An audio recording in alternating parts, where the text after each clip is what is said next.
मोटी चमड़ी वाला गैंडा है, गैंडा।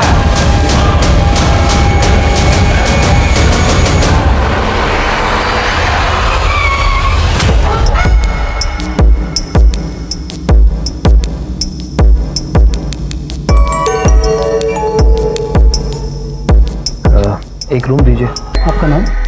संजीव पटेल। कितने दिन हो गए सर?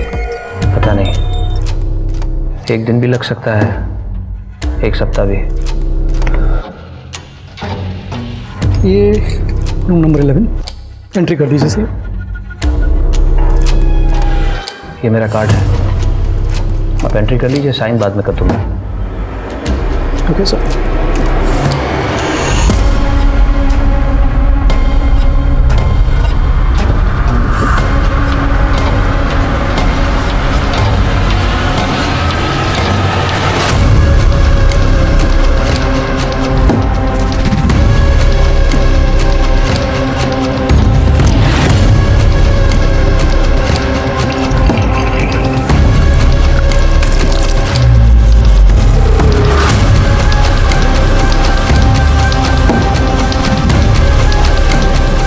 मुझसे कहाँ गलती हो गई?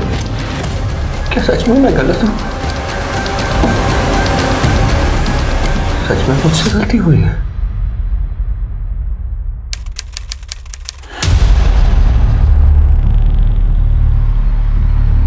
I am proud of you. मतलब मैथ्स में तुमने टॉप किया है। Thanks dad. अब देखना तुम्हारे 18th बर्थडे पर कितनी बड़ी पार्टी करता हूँ। आप तो कहते हैं कि पार्टी वार्टी में पैसे वेस्ट होते हैं, और मुझे भी ऐसा ही लगता है। देखो बेटा, जब खुशी बहुत बड़ी हो तो उसे बांट लेना चाहिए। और मैं दुनिया को दिखाना चाहता हूँ कि तुम कितनी ब्रिलियंट हो और मुझे तुम पर नाज है। लेकिन डैड, वो मैं आपसे कुछ बात करना चाहती थी। पढ़ाई के बारे में? पढ़ाई के बारे में नहीं, वो मेरा। तुम्हें रूल्स पता है ना? नो टॉक्स एक्सेप्ट पढ़ाई। और तुम्हें तुम्हारी लिमिट पता होनी चाहिए। ओह नो, लगता है मैं फोन घर पे भूल गया। हमें वापस घर जाना होगा।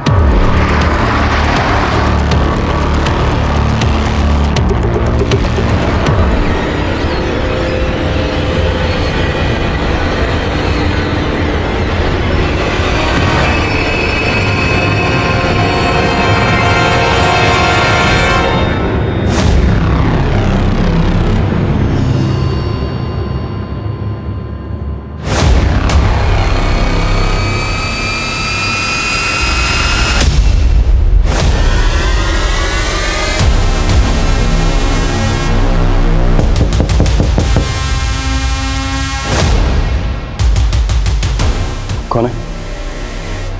तेरा पति तो नहीं? उससे कोई फर्क नहीं पड़ता। फर्क नहीं पड़ता मतलब क्या? चल क्या रहा तुम वो देख रहा? वो देख रहा है कैमरा लगाने से कौन हो रहा है? रिलैक्स। मुझे तो कुछ समझ में नहीं आ रहा। रुको, क्या हुआ? आज फिर कुछ भूल गए? हाँ, वो मोबाइल भूल गया।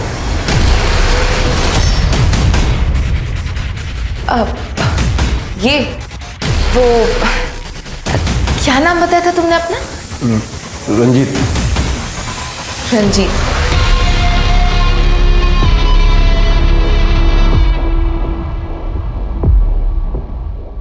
अरे हाँ, वो मुस्कान ने कहा है कि आज उसकी एक्स्ट्रा क्लास है और मुझे भी ऑफिस से आने में देर हो जाएगी।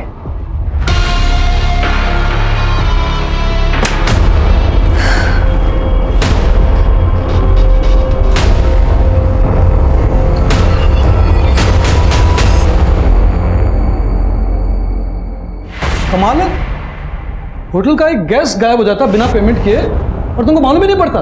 कब देखा था उसका आखिरी बार तुमने? सर वो 7 दिन पहले ब्रेकफास्ट पे देखा था।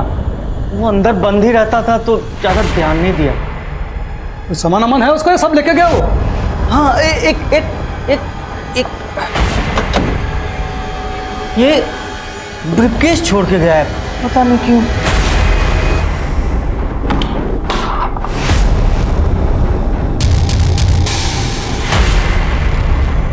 संजीव पटेल, मुंबई से हैं?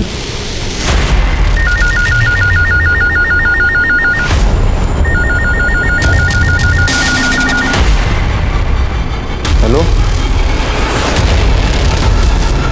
नमस्कार, मैं आशुतोष राणा। क्राइम पेट्रोल सतर्क के नए अध्याय शातिर क्रिमिनल में आप सभी का हार्दिक स्वागत करता हूं। हमारी इस श्रृंखला का उद्देश्य आपको अपराधियों के उस घिनौने चेहरे से रूबरू करवाना है जिसे देखकर इंसान तो क्या, इंसानियत भी थर्रा जाए। मनुष्य का दिमाग एक पहेली के जैसा होता है। उसके दिल और दिमाग में क्या चल रहा है इसकी जानकारी पता कर पाना किसी के लिए भी संभव नहीं होता। कुछ रिश्ते ऐसी ही पहेलियों से घिरे होते हैं जिनका ना ओर समझ में आता है और ना ही छोर। रिश्तों में जब यही पहेलियां हद से ज्यादा बढ़ जाएं तो समझ लेना चाहिए कि कहीं ना कहीं कोई अपराध दस्तक दे रहा है। आज का ये केस पता नहीं कितनी ही गुत्थियों से मिलकर बना हुआ है। पुलिस के लिए यह केस बरगद के पेड़ की तरह था जिसकी असली जड़ तक पहुंचना उसके लिए आसान काम नहीं था। वो जितना इस केस को सुलझाने की कोशिश करती, ये केस उतना ही उलझता जाता। इस केस ने सिर्फ गुजरात ही नहीं बल्कि महाराष्ट्र पुलिस की नींद भी हराम कर दी थी। और जब इस केस की सच्चाई सामने आई तो पूरा हिंदुस्तान दहल गया।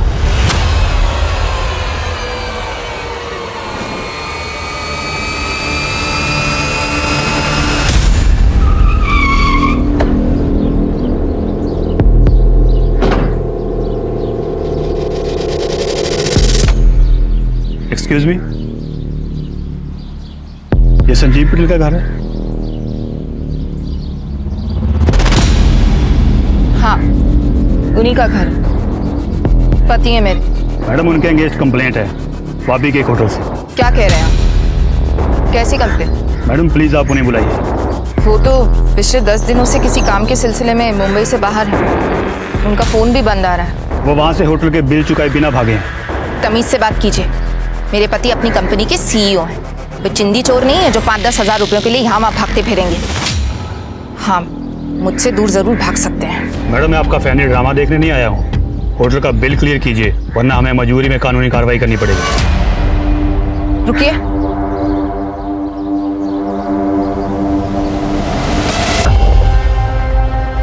मॉम, डैड, मैं जा रही हूँ। मैं उसके बिना नहीं रह सकती और आप लोग उसे एक्सेप्ट नहीं कर सकते। अगर आपको लगे कि आप हमें एक्सेप्ट कर सकते हैं तो प्लीज़ मुझे बता दीजिएगा, मैं वापस आ जाऊंगी। I am sorry. ये लेटर ऑफिस के ब्रीफकेस से मिला है। क्या है ये? मुझे नहीं पता, मेरे गहने भी गायब हैं। मेरी बेटी ऐसा नहीं कर सकती। पता नहीं किसके साथ गई है। उसने तो मुझे आज तक किसी लड़की के बारे में कुछ नहीं बताया। जैसा बाप वैसी बेटी, दोनों ही मेरे साथ कुछ शेयर नहीं करते। अब खड़े क्या हैं? पुलिस को फोन कीजिए। नहीं, पुलिस को नहीं बता सकते। अगर पुलिस को पता चला तो मुस्कान की बदनामी हो जाएगी। वो बहुत एक समझदार लड़की है, देखना कुछ दिनों में वापस लौट आएगी। मैडम, क्या बात है? होटल का बिल मैं भर दूंगी, वो आ जाएंगे।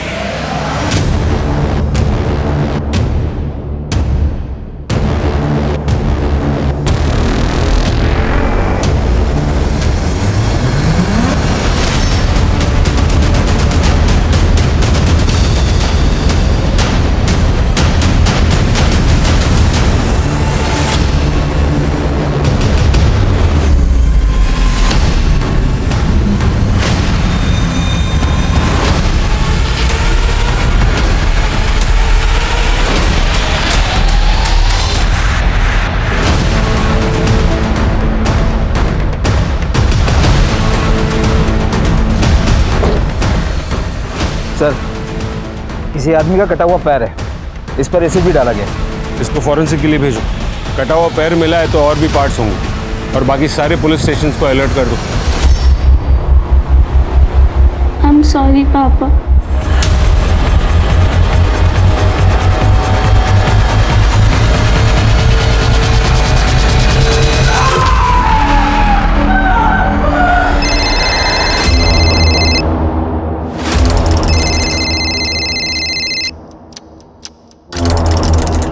हाँ माइकल बोलो। हेलो मैडम, प्लीज़ आप जल्दी पुलिस को फ़ोन कीजिए। क्यों, क्या हुआ?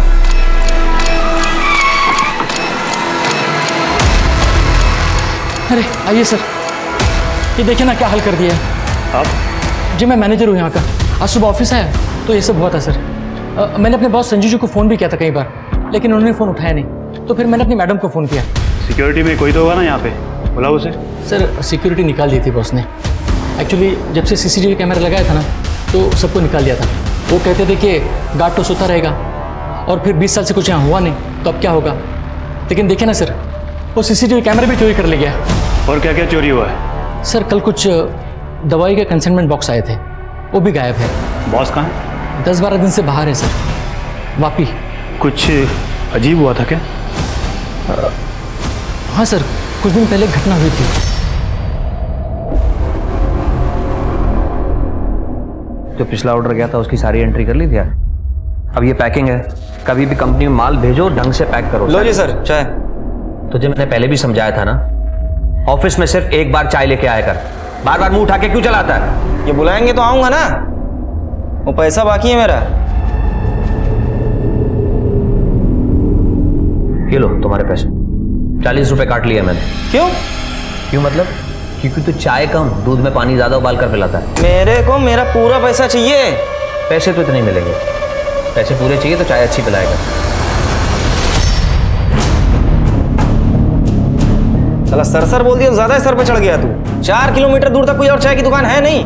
अगली बार चाय चाहिए तो पहले पूरा पैसा दे। देख भाई बिल्लू, बात ऐसी है, पैसे तो तुझे उतने ही मिलेंगे, और ऑफिस में चाय लानी है तो 2 बातें याद रख। चाय अच्छी होनी चाहिए और ऑफिस में दिन में सिर्फ 1 बार। साला तेरी जैसी ना मोटी चमड़ी वाला इंसान देखा नहीं। सही कहते हैं सब, इंसान नहीं है तू, मोटी चमड़ी वाला गैंडा है, गैंडा। चाय वाले ने उसके ऊपर चाय फेंकी और तुम्हारे बॉस ने रिएक्ट भी नहीं किया। सर वो गरीब आदमी है और बॉस के मन में थोड़ी उसके लिए दया भी रहती है, और आसपास कोई चाय वाला भी नहीं है। तुम्हारे बॉस अक्सर बाहर जाते हैं क्या? जी सर, वापी जाते हैं। वहाँ 2 कंपनीज है जिनके साथ हमारी डीलिंग होती है, एक डेल्टा न्यू और एक रवि फार्मा। मैंने उन्हें भी कॉल किया था लेकिन उनसे भी कुछ पता नहीं चला सर। क्या वो कभी ऐसे पहले भी गायब हुए थे? नहीं, ऐसा तो नहीं हुआ। एक काम करो, ये जो चाय वाला है क्या नाम है उसका? बिल्लू। हाँ, इसे थाने भेजो। मेरी कंपनी एक्सपेंड हो रही है, इसीलिए मैंने आपको हायर किया है। दिन रात मेहनत की है इस कंपनी को खड़ा करने के लिए मैंने, और मैं चाहता हूं कि मेरा सारा स्टाफ भी दिन रात मेहनत करे, बस कोई गलती नहीं होनी चाहिए। हाँ, बिल्कुल सर, बिल्कुल सर। मैंने आपके बारे में बहुत कुछ सुना है, और सच कहूं सर मैं बड़ा खुशनसीब हूं कि मुझे आप जैसे आदमी के साथ काम करने का मौका मिला है। जितना जल्दी काम को समझ जाएंगे उतना ही अच्छा है, क्योंकि कुछ दिनों के बाद मेरी शादी है, और उससे पहले अगर आप लोग काम समझ जाएंगे तो मुझे मेरी शादी के दिन कोई टेंशन नहीं रहेगा। बहुत बहुत मुबारक हो सर, बहुत बहुत मुबारक हो। और सर आप बिल्कुल टेंशन मत लीजिए, मैं यहाँ काम संभालने तो आया हूँ। इनफैक्ट सर मैं आपके शादी के काम में भी आपकी हेल्प करूँगा। जिस काम को करने आप आए हैं वही काम कीजिए। मुझे मेरी कंपनी के लिए काम करने वाले लोगों की ज़रूरत है, चापलूसों की नहीं। सर फॉरेंसिक रिपोर्ट आ गई है। हमें एक आदमी का एक पैर और हाथ की 2 उंगलियां मिली। फॉरेंसिक टीम का कहना है कि ये बॉडी पार्ट्स किसी 40 से 45 साल के आदमी के। पर अजीब बात है सर कि जब उसके बॉडी पार्ट्स काटे जा रहे थे तब तक वो आदमी जिंदा था। अगर ये मर्डर है तो बहुत ब्रूटल मर्डर है। आप ही जैसी जगह में ऐसा ब्रूटल मर्डर? कोई मिसिंग कंप्लेन? नहीं सर, लेकिन सर एक 40 से 45 साल का आदमी संजीव पटेल, उसके खिलाफ कंप्लेन जरूर आई। एक होटल में बिल पेंडिंग करने के बाद से वो गायब हो गया था। सर मैंने वो कंप्लेन मुंबई पुलिस को ट्रांसफर कर दी है। हो सकता है कि वो बॉडी पार्ट्स संजीव पटेल के ही हो।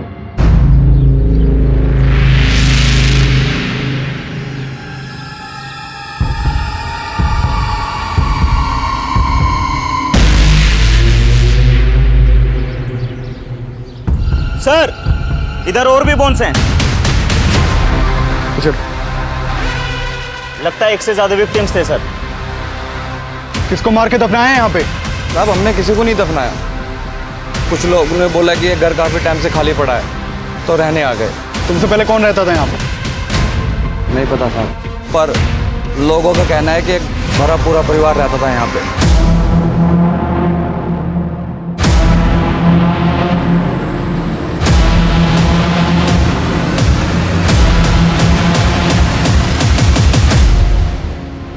और खोदो, देखो कितने लोग दफन है यहाँ पे।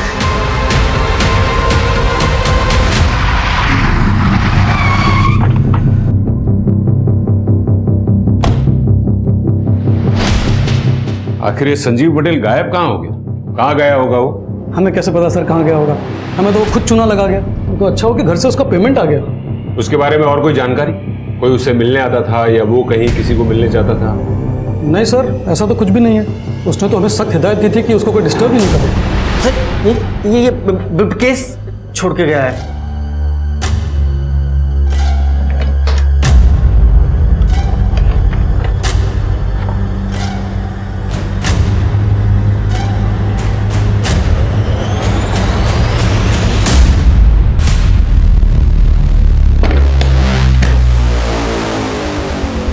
हमें मुंबई पुलिस के साथ कांटेक्ट करना होगा।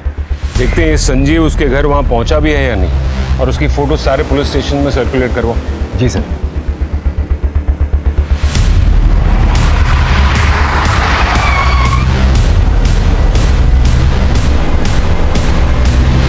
हेलो सर, मैं SI Patnaik. Vapi head office से फ़ोन आया था कि आप संजीव पटेल केस के सिलसिले में मुंबई आ रहे हैं। कोई अपडेट?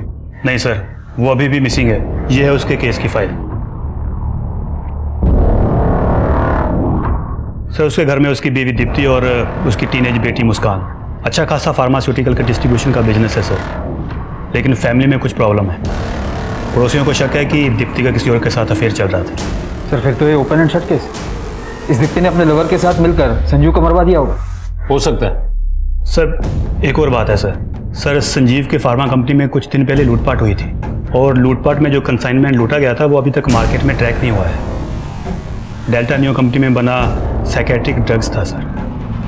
दिनेश, ये दवाइयाँ तो इलीगली नशे के लिए यूज़ की जाती है ना? जी सर। अच्छा सर, एक और बात भी है सर। एक चाय वाला है बिल्लू।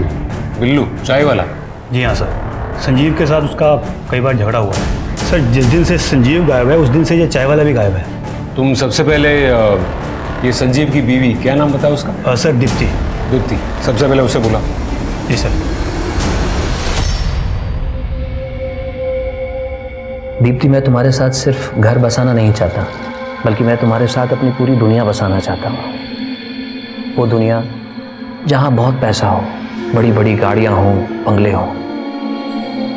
और इसको पाने के लिए मेहनत कर रहा हूँ, दिन रात पसीना बहाता हूँ, सिर्फ इसलिए कि वो मुकाम हासिल कर सकूँ। देखो दीप्ति, मुझे एक ऐसा जीवन साथी चाहिए जो मेरे इस पैशन को समझ सके, मुझे समझ सके, जो हर कदम पर चाहे जैसा भी वक्त हो मजबूती से मेरे साथ खड़ा रहे। और मैं वादा करता हूँ कि तुम्हें और हमारे आने वाले बच्चे को इस दुनिया की सारी खुशियाँ दूंगा। लेकिन अगर आप बस बातें ही करते रहेंगे तो बच्चे कहाँ से आएंगे?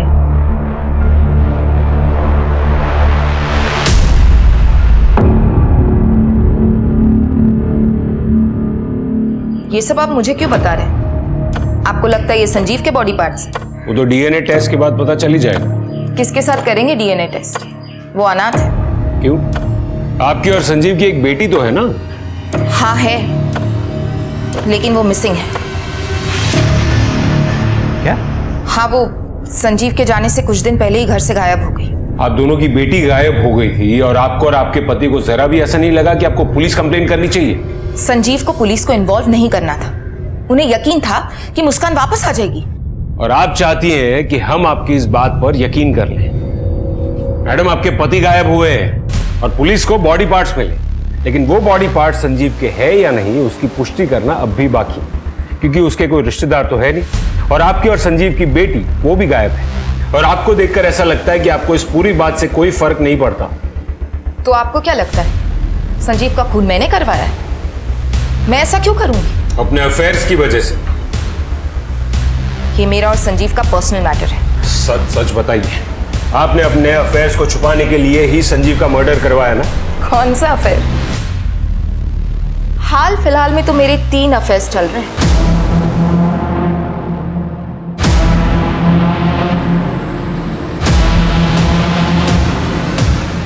मैं कोई भी काम संजीव से छुपा कर नहीं करती, और संजीव को इस बात से कोई एतराज नहीं। ये कैसी शादी है मिसेस दीप्ति पटेल, जहां पत्नी गैर मर्दों के साथ अफेयर्स करे और पति को कोई एतराज ना हो? मैंने आपसे कहा ना, ये हमारा पर्सनल मैटर है। अपने तीनों आशिकों के नाम और नंबर्स लिखिए। आप मेरे पीछे टाइम वेस्ट कर रहे हैं। मैं कोई भी काम संजीव से छुपा कर नहीं करती। हम एक ओपन मैरिज में हैं। आप माने या ना माने, लेकिन सच तो ये है कि मैं अपने पति संजीव से बहुत प्यार करती हूँ। इसलिए प्लीज मेरे पति और मेरी बच्ची को ढूंढ दीजिए।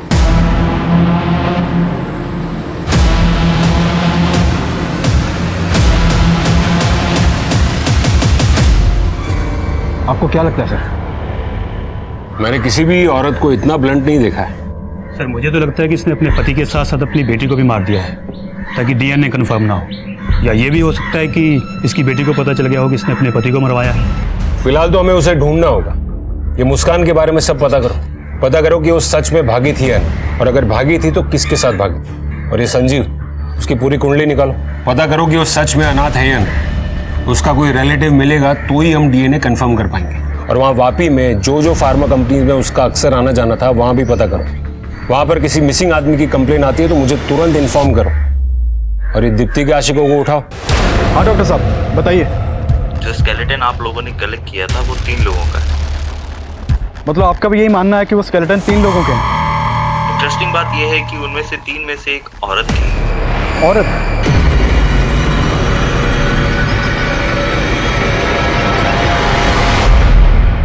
सर मेरी वापी की फार्मा कंपनी से बात हुई। उनका कहना है कि उनकी संजीव के साथ कोई मीटिंग नहीं होने वाली थी। और सर डेल्टा न्यू फार्मा का कहना है कि उन्होंने कुछ दिन पहले संजीव के साथ काम करने से भी मना कर दिया था। डिटेल निकालो उसकी। जी सर। सर संजीव की पत्नी दीप्ति ने सही कहा था। मुस्कान सच में किसी लड़के के साथ भागी है। उसके स्कूल से पता किया है, जिस दिन से मुस्कान गायब है उसी दिन से उस स्कूल का एक लड़का भी गायब है। कौन है ये लड़का?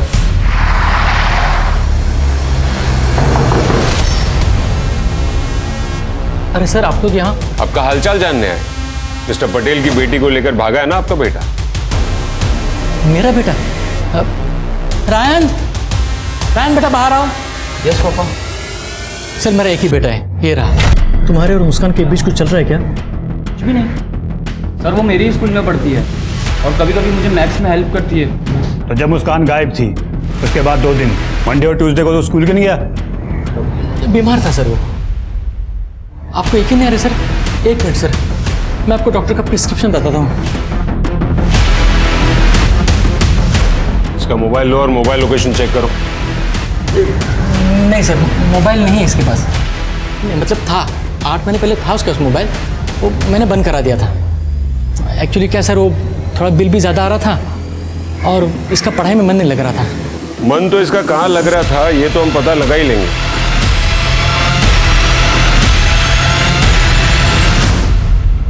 अगर ये रायन मुस्कान का बॉयफ्रेंड नहीं है तो फिर मुस्कान को कौन भगा के लेके गया होगा?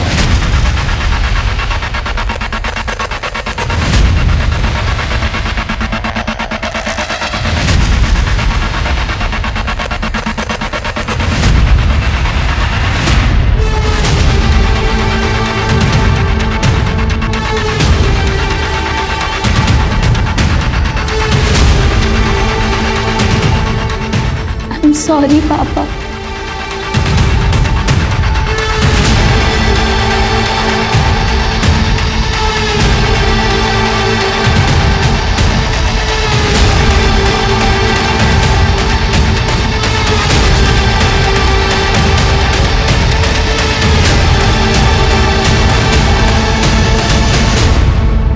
कैसी है माई? काका आप तो कई सालों से इस इलाके में रह रहे हो, आप बता सकते हैं इस घर में कौन रहता था पहले? बहुत बड़े लोग थे, घर में नौकर चाकर भी थे। सेठ जी की बीवी गुजर गई थी, उनके 2 बच्चे थे, एक बेटी और एक बेटा। बच्चों के दूर के रिश्ते में एक भाई भी था, यहीं सब साथ में ही रहते थे। बहुत दमा चौकड़ी मचा रहे हो ना तुम तीनों, इसीलिए बड़े शहर जा रहे हैं ताकि तुम लोग तीनों की ये शैतानी बंद हो जाए और तुम लोग बड़े स्कूल कॉलेज में जाकर अच्छे से मन लगाकर पढ़ सको, समझे? मुझे नहीं जाना कहीं, मुझे यहीं पे अच्छा लगता है। तेरी झाड़ी बुद्धि में कोई बात जाएगी नहीं। तू कुएं के एक मेंढे की तरह ही रहना चाहता है ना, लाइफ में कुछ करना नहीं है तुझे। फिर जाने किसकी नजर लग गई। काका आपने बताया कि इस घर में 4 लोग रहते थे और एक नौकरानी थी, लेकिन हमें तो यहाँ पर 3 लोगों की हड्डियाँ मिली हैं। पता नहीं साहब, ये उस परिवार के लोगों की हड्डियाँ हैं या वो परिवार किसी और को दफना के निकल गया। अच्छा दिनेश, उन लोगों का यहाँ कोई पुराना सामान पड़ा है? हाँ जी, जैसा था वैसा ही है। चलो देखा।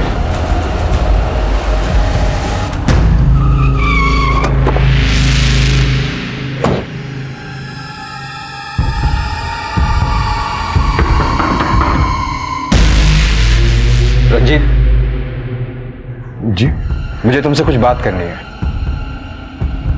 आइए ना, अंदर आइए। सर वो हमारी पत्नी है। मुझे लगता है हमें अकेले में बात करनी चाहिए। आइए।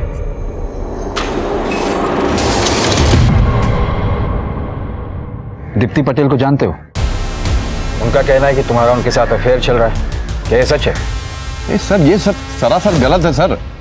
झूठ और सच का हम पता लगा लेंगे। गाड़ी में बिठाओ इसे। अरे सर मैंने कुछ नहीं किया सर, मैं सच कह रहा हूँ सर। मुझे फंसाया जा रहा है सर।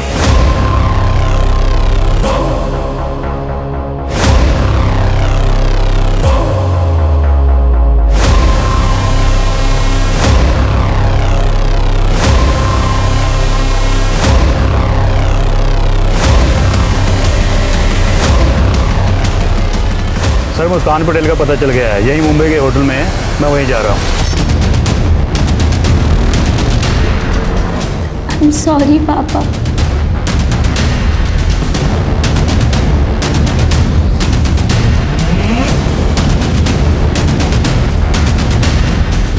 मुस्कान पटेल का रुकी है।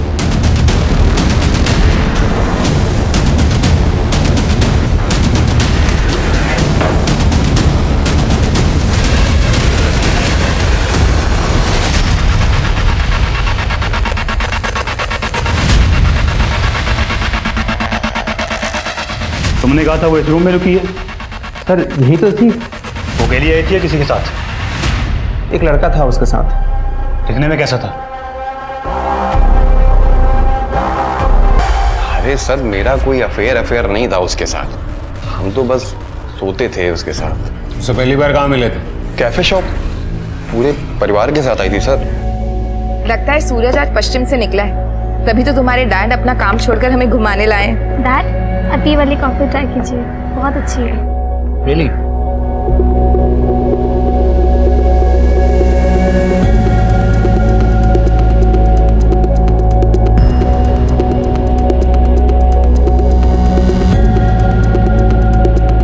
एक औरत सामने से खुद ऑफर कर रही हो तो गधा ही होगा जो मना करेगा। हम भी चले गए। एक दिन उसके पति ने हमको पकड़ लिया, हमें लगा हम गए, लेकिन थोड़ी देर बाद जब दीप्ति ने दरवाजा खोला तो उसके पति ने कोई रिएक्ट ही नहीं किया। ऐसा लगता था कि जैसे दीप्ति के साथ ये रोज हो रहा हो। और फिर क्या था, हम भी रोज मिलने लगे उससे। समझ रहा हूं, सब कुछ समझ रहा हूं। तेरी ऑनलाइन हिस्ट्री चेक की है, माँ बेटी के फैंटेसी वाले वीडियो देखने का बहुत शौक है ना तुझे? कहीं ऐसा तो नहीं कि तुम लोगों ने मुस्कान पर प्रेशर बना कर रखा था? ये संजीव को तो उसकी बीवी की परवाह नहीं थी, लेकिन जब उसे पता चला होगा कि तुम लोग मुस्कान को भी इन्वॉल्व करना चाह रहे हो तो उसे गुस्सा आ गया होगा, और इसीलिए तुम लोगों ने संजीव का खून कर दिया। सर आप मेरा विश्वास करें, मैं उसकी बेटी को जानता तक नहीं हूं सर। पिछले 2 हफ्ते में तू कहां कहां था लिख, और याद करके लिखना। हमें कुछ और पता चला ना तो तेरी ये अय्याशी है ना, उसी वक्त तेरे सर से उतार देंगे।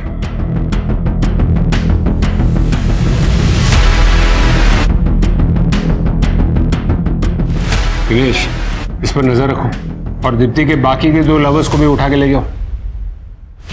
ये संजीव के रिलेटिव के बारे में कुछ पता चला? नहीं सर, अभी तक तो नहीं। सर जिसके साथ मुस्कान भागी थी उसकी आइडेंटिटी कंफर्म हो गई है। उन लोगों ने झूठ बोला था। चलो चलो।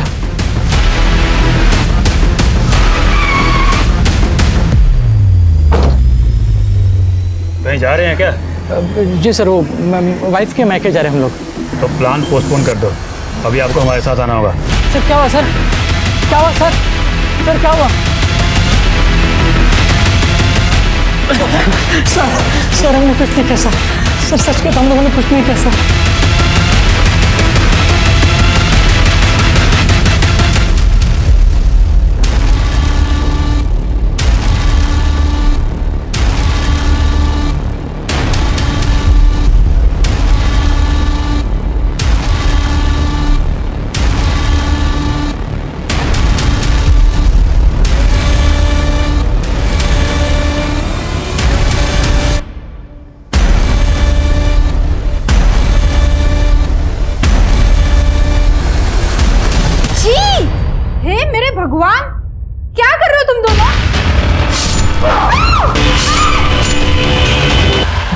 मुस्कान को लेके भागा था, लेकिन सर बाद में डर गया था तो वापस चला आया।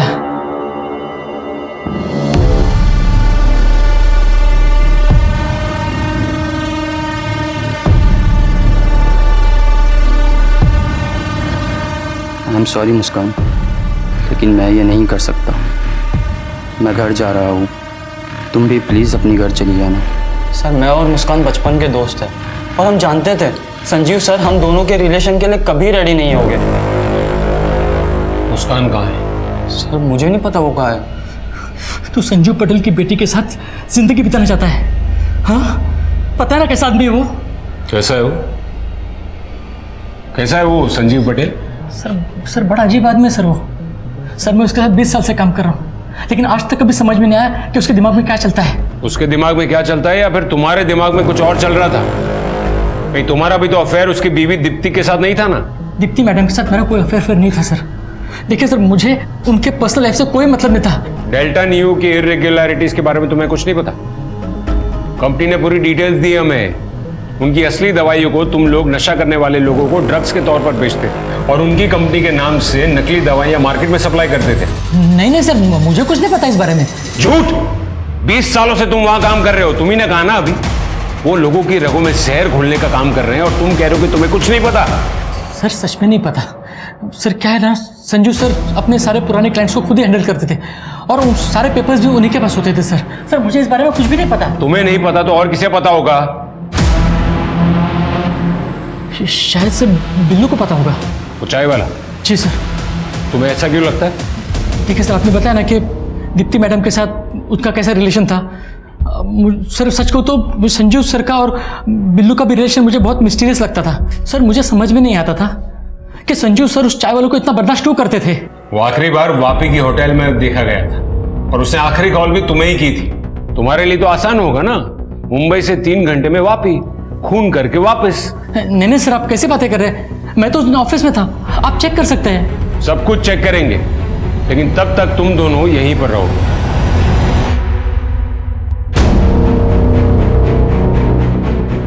सर ये माइकल बार बार कह रहे हैं कि इसे कुछ नहीं पता, जबकि घूम फिर के खुद ही बीच में आ रहा है।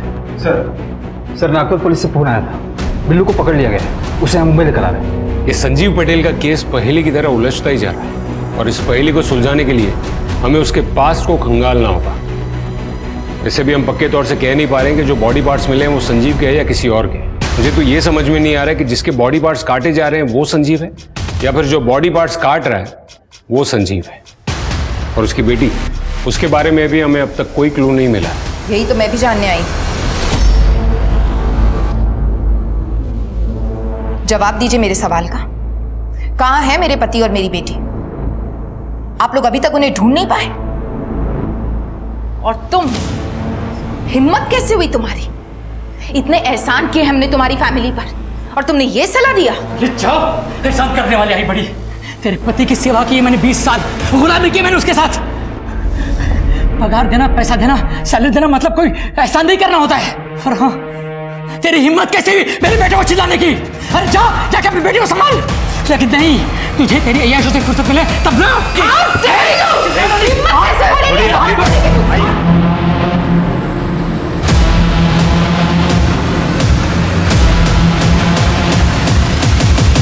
जिंदगी से यदि छल, छद्म, झूठ, फरेब या राजों को हटा दिया जाए तो शायद जीना बहुत आसान हो जाएगा। सीने में दबे हुए राज ही अक्सर हमें गलत रास्ते की तरफ ले जाते हैं। मेरी सलाह तो यही होगी कि हम ऐसा कोई भी काम ना करें जिसे दुनिया के सामने लाते हुए हमें शर्मिंदगी महसूस हो या डर लगे, क्योंकि ऐसे ही ना जाने कितने राजों से संजीव पटेल की जिंदगी घिरी हुई थी। वो कहां था, किस हाल में था? क्या वो लाश के टुकड़े जो पुलिस को मिले थे वो संजीव पटेल के ही थे या मामला कुछ और ही था? और पंतनगर में जो 3 कंकाल मिले थे वो कंकाल किसके थे? उनकी मौत का कारण क्या था? वो कौन था जिसने 3 लोगों की निर्मम हत्या करके उन्हें दफन कर दिया? क्या इनमें से किसी को भी कभी न्याय मिल पाया? क्या पुलिस को कोई भी सबूत मिला जिससे इस केस की गुत्थी सुलझ सके? बताया ना सर इनको मैंने। अरे बोलो ना साहब, क्या बोल नहीं रहे आप, पूरा तो बताया ना। बताएगा? तलब लगी थी बहुत ज़्यादा सर। वो संजीव बेचता है माल, पता था मुझको, मैं ही मदद करता था उसकी काम में। मेरे तलब लगी थी, मैंने उसके गोडाउन से चोरी कर लिया साहब। तलब बहुत ज़्यादा लग रही साहब, इंजेक्शन। तो तू संजीव को ड्रग्स बेचने में मदद करता था, कब से शुरू हुआ ये सब? माई से पूछिए ना, माई ने मुझको संजीव भाई से मिलवाया था। माई को सब कुछ पता है। ये माई कौन है? कैसी है माई? क्या बना रही है खाने में? आप संजीव पटेल को कैसे जानती थी? संजीव पटेल को तो मैं बचपन से जानती थी। वो वापी में वो अनाथ आश्रम था ना, वहाँ मैं देख रेख करती थी। वो वही था। संजीव पटेल, रघु, बिल्लू, ये सब एक साथ थे वहाँ। ये बिल्लू भी उसी अनाथ आश्रम में था? बिल्लू और कौन? रघु? रघु को आप नहीं जानते, संजीव का दोस्त था वो। उसकी बहन भी वहाँ रहती थी उसके साथ। उसकी बहन भी वहाँ रहती थी उसके साथ। रघु को तो कुछ भी बोलना नहीं आता था। उसकी बहन अच्छी थी। ये तीनों एक साथ रहते थे। ये रघु और उसकी बहन ये कहाँ मिलेंगे? जी पता नहीं। संजीव जब छोटा था ना तो हमें सब बताता था। जब वो बड़ा हो गया तो चुप चुप सा रहने लगा। वो पुलिस ऑफिसर बन गया ना, पुलिस वाली एकड़ आ गई थी उसमें। Police officer? दिनेश, ये अनाथ आश्रम के सारे पुराने रिकॉर्ड्स चेक करो और पता करो कि रघु और उसकी बहन आखिर है कौन। जी सर। रेयान और उसके बाप को मत छोड़ना, उन्होंने ही मेरी बेटी को मारा है। मैडम संभालिए अपने आप को। आई विटनेसेस का कहना है कि मुस्कान ने सुसाइड किया था। तो सुसाइड भी तो उन्हीं की वजह से किया है ना। ये फोटोज की कंडीशन बहुत अच्छी नहीं है। एजिंग सॉफ्टवेयर यूज करके भी हम ये नहीं पता कर पाएंगे कि अब ये दिखते कैसे होंगे। सर हमारे पास अब मुस्कान की बॉडी है, तो कम से कम ये तो पता चल जाएगा कि वो बॉडी पार्ट संजीव के हैं या नहीं।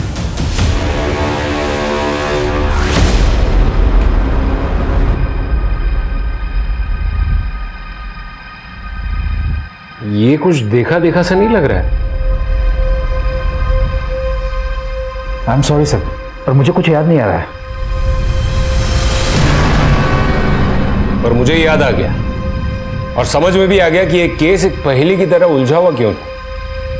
ये केस नहीं उलझा था, हमें उलझाया गया था। दिनेश, चलने की तैयारी करो। पर हम जा कहाँ रहे सर? लॉन्ग ड्राइव पर।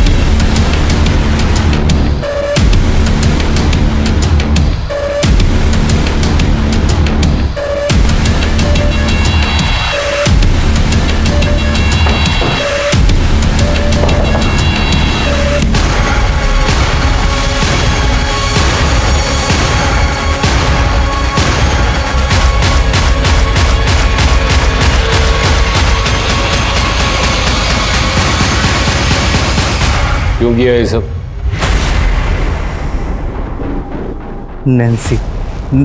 नैन्सी जो कहेगी वो करना पड़ेगा ना। मैं रेयान की मदर हूँ, मुझे अपने बेटे और पति की जमानत करनी है। ये लीजिए पेपर्स। इन्हें लेके आओ, आप यहाँ पे साइन कीजिए।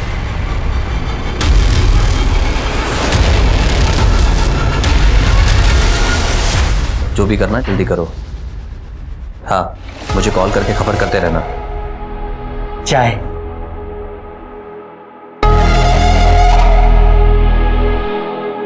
रघु, तुम रघु हो ना? तुम कहाँ गायब हो गए थे? अपने पैरों पे खड़ा होना था ना, सो यहाँ आ गया। वेटर का काम करता हूँ, पैसे भी मिलते हैं। ये तो बहुत अच्छी बात है, वेरी गुड। अपना घर भी बनाया है, देखोगे? इस वक्त? लेकिन तुम तो ड्यूटी पे हो। छुट्टी ले लेंगे, चलो ना। अपने हाथों से खाना पकाऊंगा, प्यार से खिलाऊंगा। ठीक है, तो फिर ये चाय नहीं पीते हैं, तुम्हारे हाथ का खाना खाते हैं। चलो।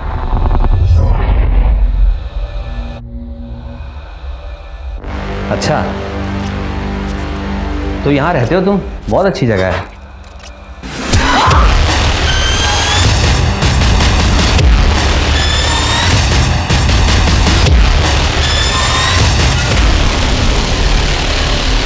मतलब नैन्सी के कहने पर तूने संजीव का खून कर दिया? सिर्फ संजीव को ही नहीं, बहुतों को मौत के घाट उतारा है मैंने। ये श्यामा क्या कह रही है? मैं तुमसे पूछ रहा हूं, ये श्यामा क्या कह रही है? तुम और रघु दोनों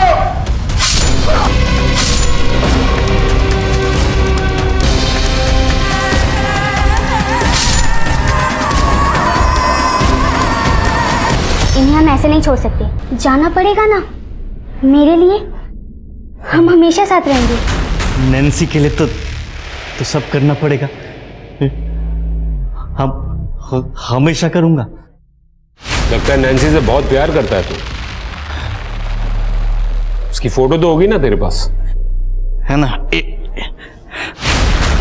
ये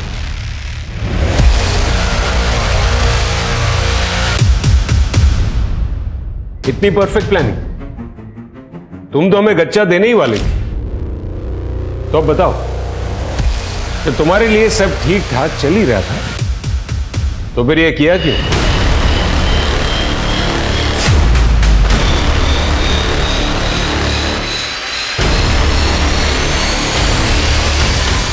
बड़ा शर्माता है तू। खेल ही तो खेल रहे हैं और बहुत मजा आता है इस खेल में। चल तो अपनी शर्ट उतार।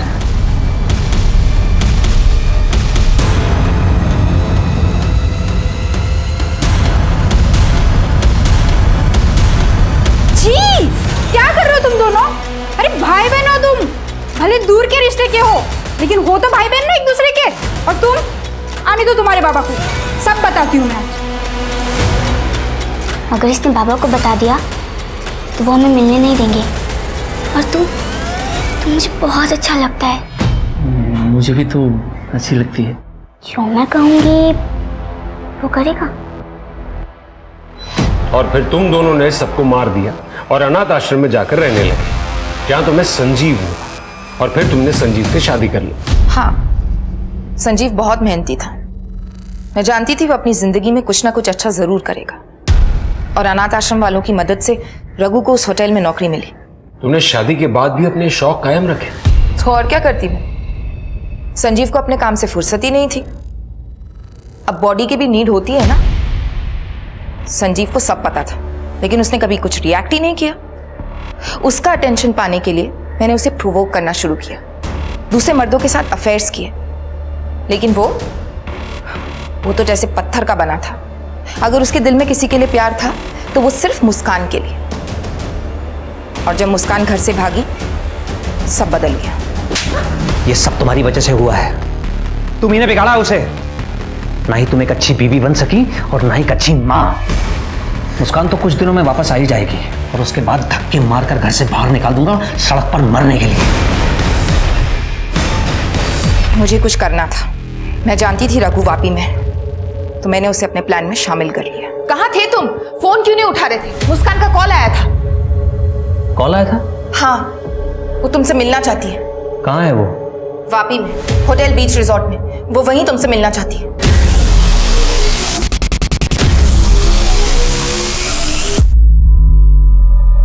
तो तुम ये कहना चाहती हो कि संजीव ने तुम्हें निग्लेक्ट किया, इसलिए तुमने ये सारे अफेयर्स चलाए। तो फिर रघु को क्यों सेड्यूस किया? और ये नन बनने का क्या नाटक था? संजीव को अनाथ आश्रम में मेरे और रघु के बारे में सब पता चल चुका था। उसने मुझसे कहा कि अगर मैं नन बन जाऊंगी तो शायद ठीक हो जाऊंगी। उसके कहने पर मैं नन तो बन गई, लेकिन बाद में संजीव को मुझसे प्यार हो गया और उसने ही मुझसे शादी कर ली। सही है, इंसान चाहे जितना भी भाग ले, अपने आप से नहीं भाग सकता। मुस्कान का क्या हुआ? कुछ नहीं, उसने कॉल किया था मुझे। मुस्कान, कहाँ है तू? पता है हम लोग कितने परेशान हो गए थे, स्पेशली तेरे डैड। तुझे पता है तेरी वजह से तेरे डैड की जान चली गई है। हेलो हेलो मुस्कान, हेलो। एक पत्नी का तो फिर भी समझ में आता है कि वो अपने पति को मार सकती है, लेकिन एक माँ अपने बच्चे के साथ ऐसा कैसे कर सकती? मैंने कुछ नहीं किया, ना ही मैं किसी को मारना चाहती थी। मैं तो बस चैन से अपनी जिंदगी अपने तरीके से जीना चाहती थी। अब अगर मेरा तरीका समाज के तरीकों से अलग है तो मैं क्या करूं? इस समाज में एक अदालत भी है, इसके अपने तौर तरीके, और बाकी का पूरा चैन सलाखों के पीछे लेके जाइए ना।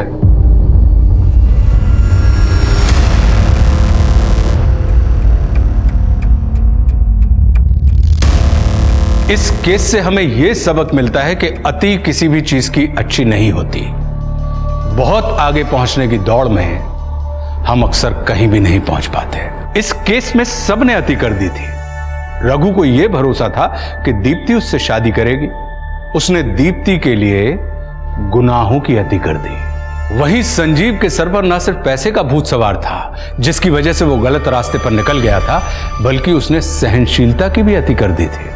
अपनी बेटी मुस्कान को माता पिता दोनों का प्यार देने की जिद में वो अपनी जिंदगी गंवा बैठा। वो समझ चुका था कि दीप्ति उसके प्यार के लायक नहीं है, फिर भी वो सिर्फ मुस्कान के लिए दीप्ति की शर्मनाक हरकतें झेलता रहा और दोनों मिलकर पति पत्नी का स्वांग रचते रहे।